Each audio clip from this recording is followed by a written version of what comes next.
అండి, welcome to saw kitchen. ఈరోజు మనము సంగటి చేస్తున్నామండి. సో సంగటి ఎలా చేయాలో స్టార్ట్ చేద్దామండి. ఇక్కడ నేను 1 kg రైస్ తీసుకున్నానండి. ఫస్టే వాష్ చేసి పెట్టానండి రైస్ను. 1 kg రైస్కి 1.5 లీటర్ వాటర్ యాడ్ చేస్తున్నానండి. నెక్స్ట్ టేస్ట్కి సరిపడా సాల్ట్ అండి.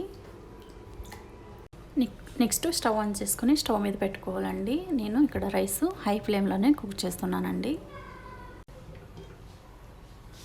చూడండి, రైస్ అంతా ఇలా బాయిల్ అయిన తర్వాత ఒకసారి రైస్ అంతా కూడా ఒకసారి మిక్స్ చేసుకొని నెక్స్ట్ మనము రాగిపిండి యాడ్ చేద్దాం. రైస్ 1 kg రైస్ కదండి, నేను ఇక్కడ 250 గ్రామ్ రాగిపిండి యాడ్ చేస్తున్నానండి.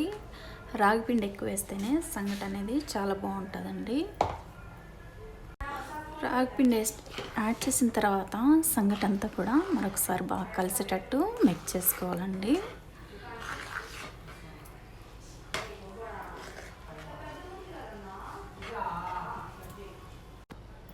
గెరటితో మిక్స్ చేసుకున్న తర్వాత నెక్స్ట్ ఇలా ఒక మ్యాషనర్ తీసుకొని రైస్ అంతా కూడా స్మూత్గా వచ్చేట్టుగా మ్యాష్ చేసుకోవాలండి.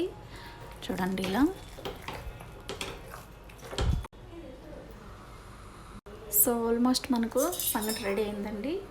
నెక్స్ట్ ఇలా ఒక బౌల్ తీసుకొని సో మనకి ఎంతకు ముద్దకు రావాలనో అంత కొంచెం కొంచెంగా రైస్ బౌల్ వేసుకొని ముద్ద చేసుకోవాలండి. చూడండి, సంగటి ఇలా ముద్ద తీసుకున్న తర్వాత ఇలా ఇలా ఫ్రై చేసుకోవాలండి. చూడండి, సంగటి ఇలా ముద్ద చేసుకున్న తర్వాత ఇలాంటి గరిటె తీసుకొని జస్ట్ ఇలా ఫ్రై చేసుకుంటే మనకు కర్రీ వేసుకోవడానికి ప్లేస్ ఉంటుందండి. నెక్స్ట్ సంగటిలోకి నేను గోంగూర చికెన్ కర్రీ చేశానండి. కర్రీ చూపించలేదండి. సో నెక్స్ట్ నేను సంగటిలోకి గోంగూర చికెన్ చేశానండి. గోంగూర చికెన్ కర్రీ ఆల్రెడీ మన ఛానల్లో ఉంది కదా, సో అందుకని చెప్పి నేను చికెన్ కర్రీ చూపించలేదండి. సో వేడి వేడి సంగటి గోంగూర చికెన్ రెడీ అండి. ఒకసారి మీరు కూడా ట్రై చేసి మీకు ఎలా వచ్చిందో కామెంట్ సెక్షన్లో కామెంట్ పెట్టండి. అలాగే ఈ వీడియో మీకు నచ్చినట్టయితే like, share, subscribe. Thanks for watching this video.